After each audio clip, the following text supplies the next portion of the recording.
안녕하세요, 꿈돌이입니다. 오늘은 제가 뭘 보여드릴 거냐면은 제가 얼마 전에 스티커를 하나를 만들었는데요. 이렇게 제가 저희 로고를 가지고 3D를 해서 일러스트로 다시 이제 가져오는 작업으로 스티커를 만들어 봤는데, 일단 작업은 일러스트레이터에서 원래 이제 작업된 파일을 이제 퓨전 360으로 불러와서 모델링을 하고 걔를 다시 라이노로 가져가서 라이노에서 메이크 2D 작업을 했는데요. 라이노 한쪽만 써도 괜찮지 않느냐, 퓨전 한쪽만 써도 괜찮지 않느냐 라고 생각하기에는 조금 장단점이 있더라고요. 첫 번째로 제가 모델링을 라이노에서 하지 않은 이유가요, 특정 상황이 있어요. 라이노에서 이게 커브가 솔리드가 되지 않는 상황들이 있는데, 그런 것들이 퓨전에서는 더 잘 되는 상황이 있고, 또 그렇다고 또 퓨전이 또 모델링만으로 그렇게 딱 좋다고 얘기할 수가 없는 게, 스케일이라든지 아니면은 커브의 속성을 변경한다든지 뭐 이런 내용에 대해서 아쉬운 부분이 있어갖고 그렇게도 해봤어요. 일러에 있는 파일들을 SVG 파일로 출력을 해서 이거를 퓨전으로 갖고 오게 되면 100% 스케일이 나가거든요. 이게 무슨 이유인지 모르겠지만은, 사실 SVG 이 파일이 원래 웹 디자인용으로 만들어진 이미지 확장자인데 벡터를 유지하기 위해서 만든 거지 사이즈를 단위까지 가지는 않는 파일인 것 같아요. 그래서 DXF 파일로 이제 왔다 갔다 하는 게 좋거든요. 일러스트레이터 파일을 라이노로 바로 불러올 수는 있어요. 그래서 라이노로 불러와서 AI 파일을 다시 그거를 이제 DXF 파일로 출력을 해서 퓨전으로 불러왔는데, 또 이게 문제가 뭐냐면은 그 라이노에서 DXF 익스포트가요, 이 스플라인을 유지하는 기능이 없어요. 그러다 보면은 직선으로 깨져버리는 상황이 생기기 때문에 또 이것도 사용하기가 조금 애매모하더라고요. 각 프로그램의 좀 장단점을 조금 설명을 드릴까 하는데요.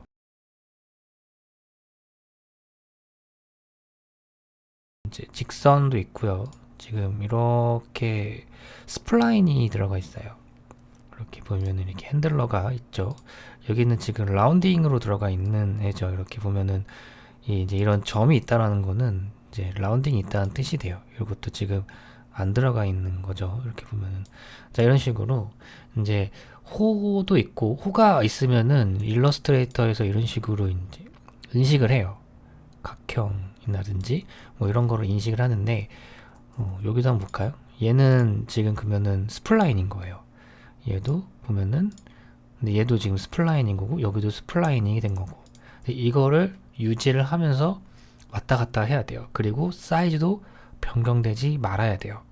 그래서 일단 SVG 파일은 탈락이고요.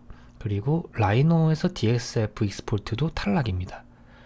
제가 여러 가지 옵션들을 조정을 해봐서 DXF로 뽑아봤는데 스케일은 유지가 되지만은 선의 속성이 변경이 되더라고요. 그래서 계속 탈락.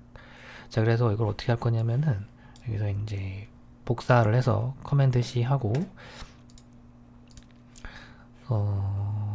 요거는 사실 아무런 상관이 없는데 일단 단위는 밀리미터로 작업을 하시는 게 좋을 것 같아요. 왜냐면은 만약에 제가 지금이야 일러스트레이터에서 이렇게 작업을 하고 라이노로 가져가든 뭐 퓨전으로 가져가든 사실 그 스케일이 상관이 없는 과정이긴 하거든요. 근데 내가 만약에 무슨 간판을 만든다든지 뭐 아니면은 뭐 진짜 3D 프린팅을 위해서 이제 뭐 로고를 만들어서 이제 출력을 한다든지 한다면은 이제 크기가 되게 중요해요. 근데 크기가 중요한데 스케일이 나가버리면은 사실 좀 문제가 되더라고요. 왜냐면 또 만약에 퓨전으로 그러니까 물론 라이노에서 돌출하는 거는 이제 스케일 조절이 좀 자유롭긴 해요. 왜냐면은 레퍼런스 스케일이 있거든요. 근데 퓨전의 단점이 레퍼런스 스케일이 없어요. 그래서 내가 만약에 이렇게 불러왔단 말이에요. 이렇게 그룹을 잡아서 여기서 뭐 레퍼런스 스케일이 뭐냐면, 지금 여기 보시는 폭이 지금 80.742예요. 근데 이거 나는 80mm로 바꾸고 싶은데 이게 퓨전에는 이 팩터, 그러니까 배수의 스케일 팩터밖에 없다 보니까 이거를 80mm로 변경할 수 있는 방법이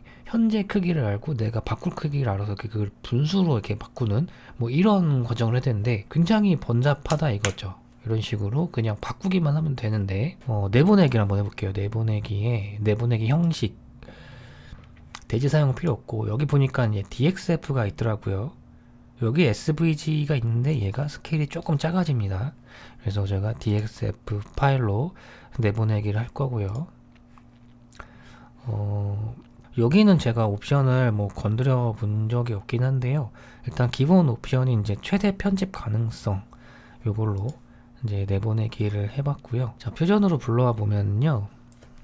인서트 svg 파일이 있고요. dxf가 있어요. 그래서 dxf로 이제 불러와 보도록 할게요. 자, 평면은 이제 탑뷰로 가지고 오고, 자, dxf 파일을 이제 불러와 보면은, 자, 위치가 조금 변경이 되긴 했거든요. 위치가 지금 원점에 없죠. 일단은 요 정도 이렇게 옮겨 놓을게요. 컨트롤 프레임을 좀 보이게 할 수도 있습니다. 그래서 이렇게 제어다각형으로, 아, 이게 지금 뭐 이런 식으로 되어 있구나. 보시면은 다 스플라인으로 변경이 된 것 같아요. 요런데도 원래는 여기가 호여야 되는데 지금 이거 보면은 그냥 스플라인이죠. 이것도 다 그냥 스플라인으로 변경이 된 것 같고요. 근데 뭐 사실 호는 유지가 안 돼요. 이거는 좀 DXF가 조금 아쉬운 부분이 좀 있기는 합니다. 자, 사이즈 한번 확인을 해볼게요. 사이즈를 다시 들어가서 여기쯤에서 한 여기까지 길이가 지금 80.539죠. 예, 맞는 것 같아요. 자, 이렇게 해놓고요. 다음에 이제 돌출을 좀 해볼 건데, 돌출을 어떻게 할 거냐면은, 이 형상을 보시면은, 여기 지금 조금 걸쳐 있는 아이가 좀 있죠? 요 형상을 좀 하나를 그려볼 건데, 이 두 번째 스케치에다가 그려볼게요. 두 번째 스케치에다가. 근데 이거를 그대로 그리기는 좀 뭐하긴 하거든요. 그래서 저는 여기는 좀 모양을 좀 맞춰주면은 좋을 것 같긴 한데, 일단 그냥 그리죠. 뭐. 사각형을 하나를 이렇게.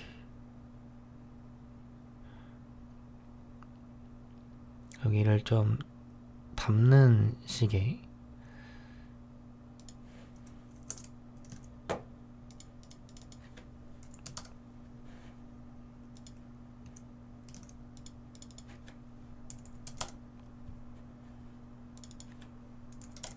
(120, 125) 정도? 네, 맞춰 놓고요. 이 라인들을 이 사각형에 맞춰서 좀 비율을 맞춰서 좀 왼쪽으로 옮겨야 되는데, 지금 여기를 편집하면은 타임라인 상으로 얘가 후에 있기 때문에 안 보일 거예요. 그래서 뒤집어 줄게요. 이렇게. 얘가 보이겠죠? 그 다음에 이제 여기서 무브로 이동을 조금 해놓고, 이 정도?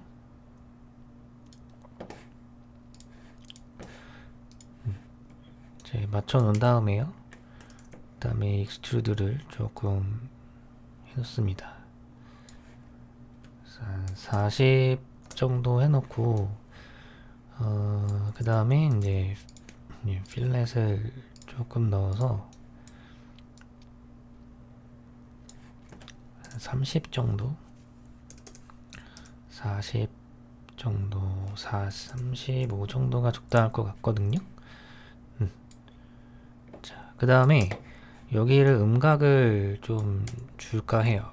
그래서 익스트루드 면적을 잡으시고, 그 다음에 여기서 스작 평면은 이제 윗면에서부터 돌출을 할 거예요. 이렇게 마이너스 5만큼 프로파일이 조금 추가가 더 돼야겠죠? 자, 이런 식으로 이런 식의 형상이 만들어질 것 같고요. 여기는 좀 채울 거예요. 그래서 돌출을 한 번 더 해야 돼요. 여기를 한 번 더 돌출을 하는데 여기까지.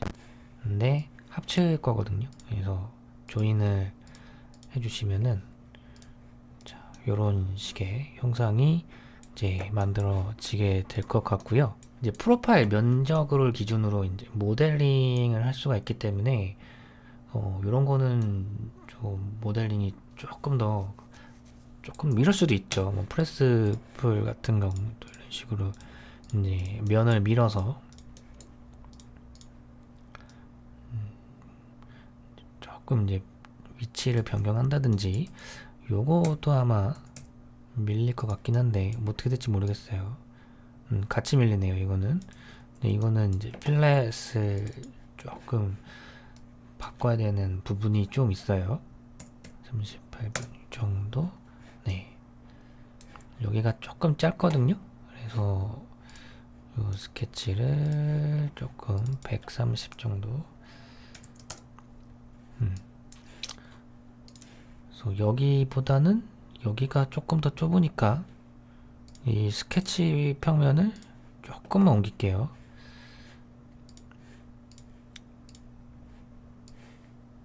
위로 한 이 정도? 확인. 자, 이런 면에서는 확실히 라이노보다는 퓨전이 좀 낫다라는 거죠. 요 뷰로 이제 출력을 하고 싶은데, 저도 이제 이거를 좀 생각을 해봤거든요. 이게 도면 만드는 명령어가 드로잉이라는 게 있긴 한데, 얘가 정확하게 이게 벡터로 뽑는 게 아니라 그냥 픽셀로 뽑아내는 거라서 좀 재가공하기에는 조금 애매모호한 아이예요, 얘가. 뭐 이런 식으로 하거든요.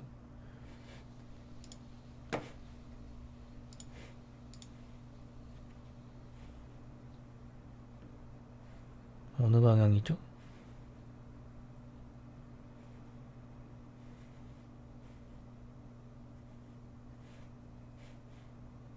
아무튼 뭐 요런 방향이다. 얘가 출력을 해도 얘가 DWG가 있긴 하네요. 요것도 나쁘지 않아 보이는데, 한번 요거를 라인으로 한번 불러와 보죠. 아니면 DXF도 있긴 한데, 여기서 얘를 요 정도, 그 다음에 인커브는 필요 없거든요. 요렇게. 그 다음에 이건 뭐죠? 난 잘 모르겠는데. 아무튼 얘를 한번 DXF로 출력을 해서 한번 보죠. Simplified. 오케이. 근데 라인으로 불러와 보면은 지금 DWG 말고 DXF로 뽑아야 돼요. 그래야 일러스트로 불러올 수가 있거든요. 그래서 이거를 재가공할 수 있을 만큼의 선이 될 거냐 아닐 거냐, 이제 그게 이제 관건인 거죠. 자, 이거죠.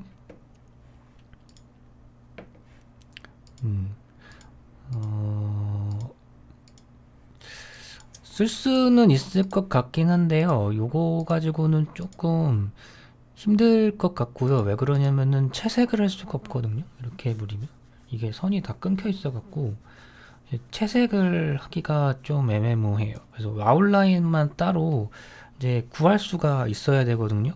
그래서 메이크 2D를 좀 사용을 해볼게요.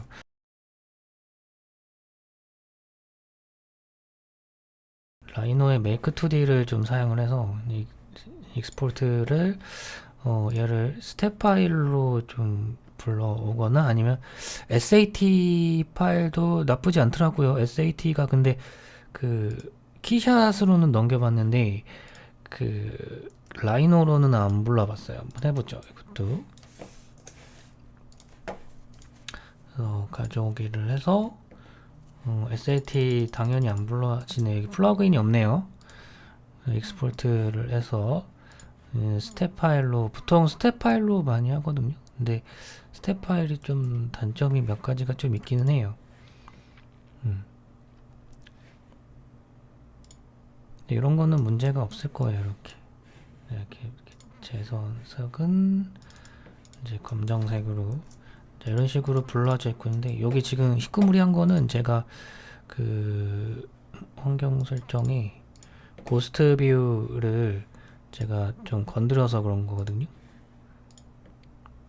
기본값을 좀 복원을 좀 해놓을게요. 아이소 커브 표시를 좀 해제하고, 그 다음에 이제 뷰를 여기서 이제 메이크 2D 할 뷰를 잡아야 돼요. 화면을 조금 이쪽으로 이렇게 돌려주면 이 정도 뷰가 될 것 같고, 여기서 평행 투시로 갈게요. 평행 투시로 가면 얘가 완전히 투시가 없는 상태가 되거든요.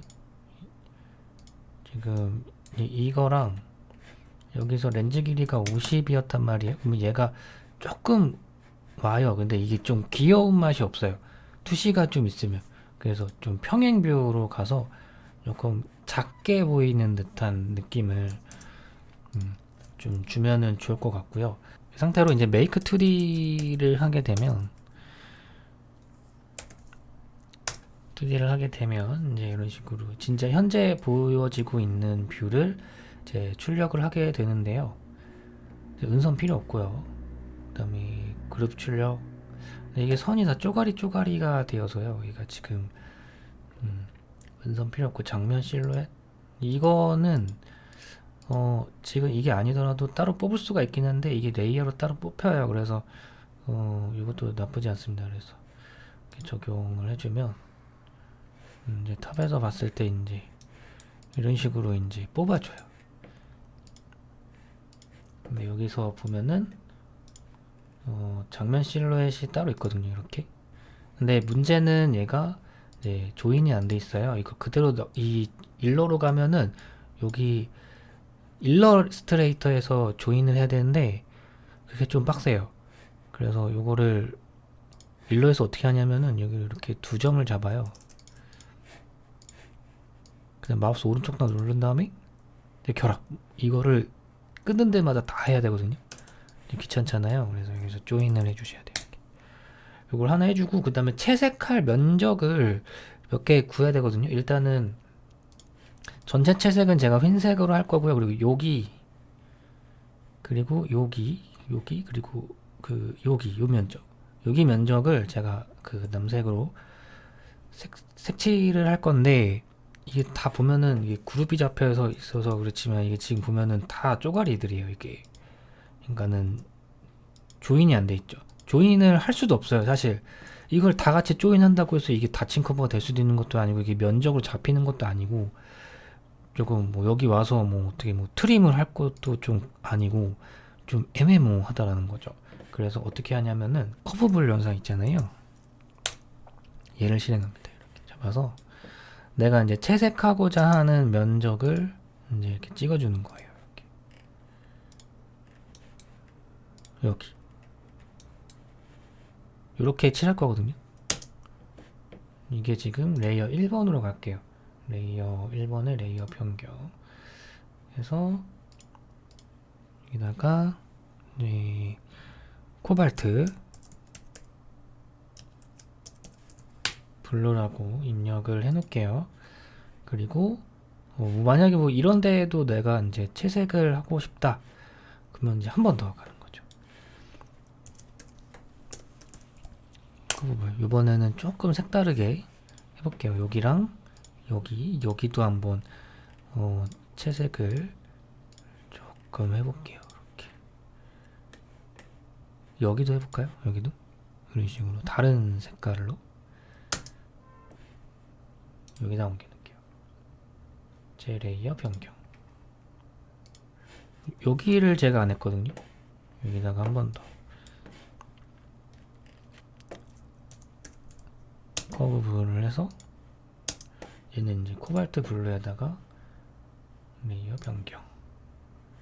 자, 그래서 지금 이런 식으로 여기는 이런 식으로 면적을 다 구해놔야 돼요. 여기서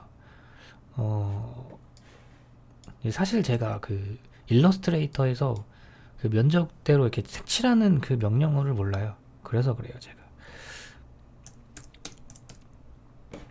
요거는 좀 합칠게요. 여기서 원래 객체를 모두로 해버리면 이렇게 합칠 수가 있습니다. 대신에 레이어가 기본 값으로 넘어갔거든요. 일로 다시 옮겨주고 그레이라고 하고요. 그 다음에 나머지 필요 없는 것들을 버리고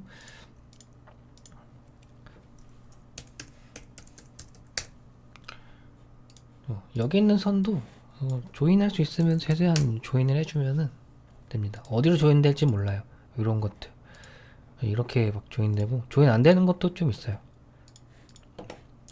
이름은 영어로 해주셔야 돼요. 이거 이런 거는 이제 이렇게, 여기에는 아무것도 없죠? 버리시고,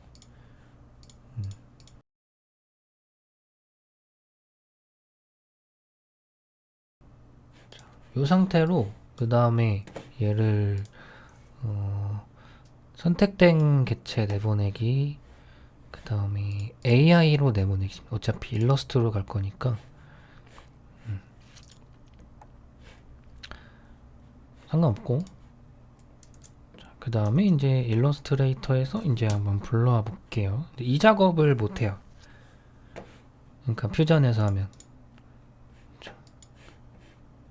그러면은 지금 레이어가 이런 식으로 지금 분류가 됐거든요.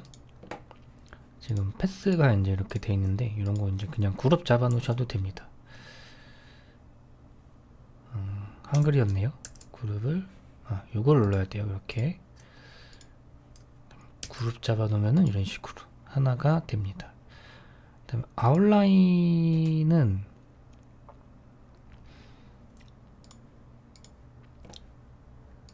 전체를 일단 다 잡을게요. 여기서 잡아서 이제 가운데로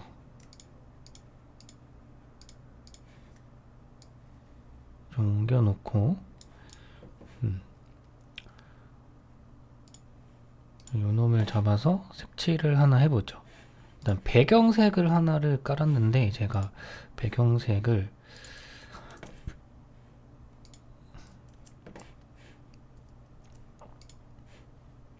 새 레이어를 하나를 만들어서 여기다 깔아 놓을게요. 이게 지금 56에 54인데요. 이게 그 40 곱하기 40 그 스티커의 사이즈가 될 것 같아요. 미리 좀 줄여두는 것도 나쁘지 않을 것 같거든요.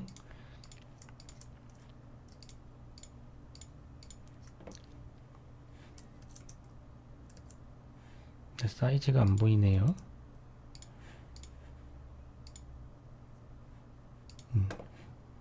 여기다가 흰색을 조금 깔아놓고 CMYK로 해야 되거든요.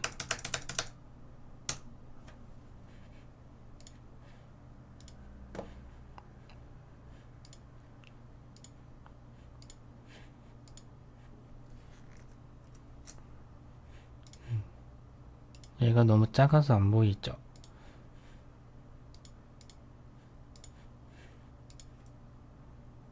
일단은 크게 만들어 놓을게요. 그 다음에 얘를 딱 켜놓으면은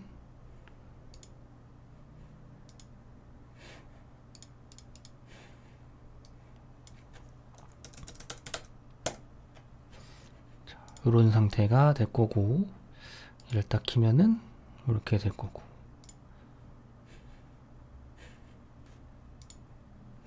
여기에는 지금 없어야죠. 그래서 빼주고, 이런 상태가 될 거고요. 그 다음에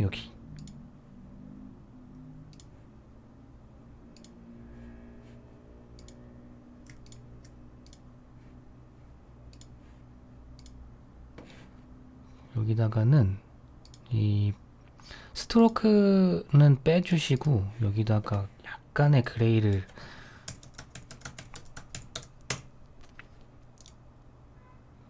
넣어준 다음에, 이 요거보다 조금 위로 올라가면 보일 거예요. 이제 이렇게 보이죠? 그 다음에 또 얘를 볼까요? 얘가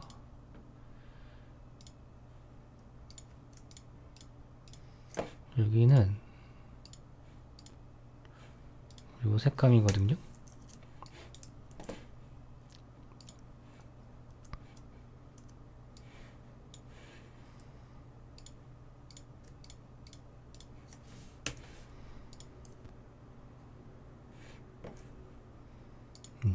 얘가 얘보다는 위로 올라가야 돼요. 이렇게. 그러면은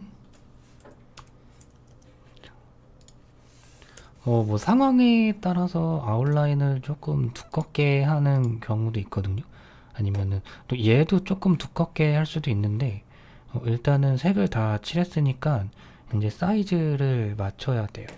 사이즈를 어느 정도에 맞추면 되냐면은 사이즈를 60, 40에 40을 맞춥니다. 얘를 40에 40.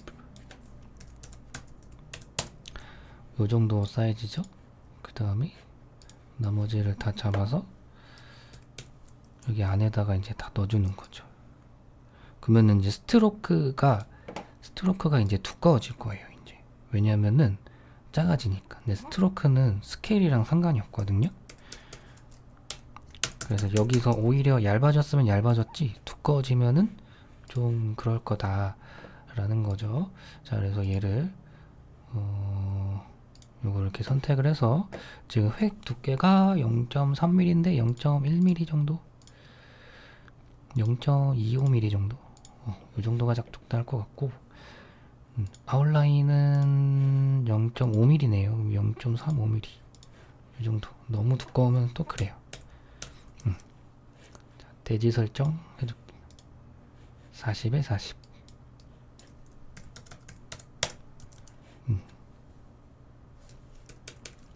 자, 이런 식으로 이제 작업을 진행을 하면 되는데, 또 좀 잘라서 조금만 색을 밝게 할까요?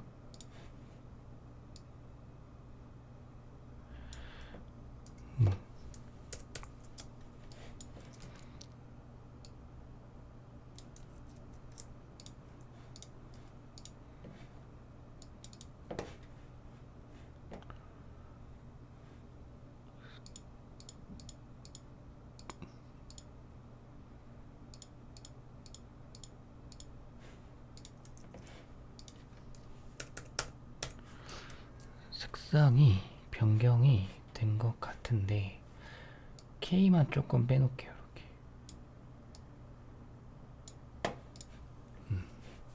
이 정도면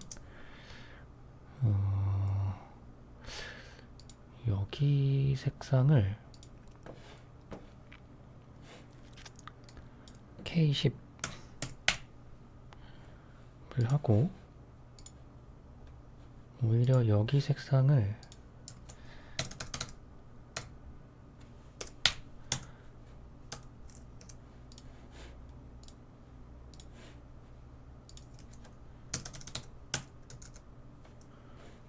뭐 이런 식으로 해야 될 것 같다라는 느낌이 조금 들기는 하는데 자, 뭐 이 정도가 될 것 같습니다.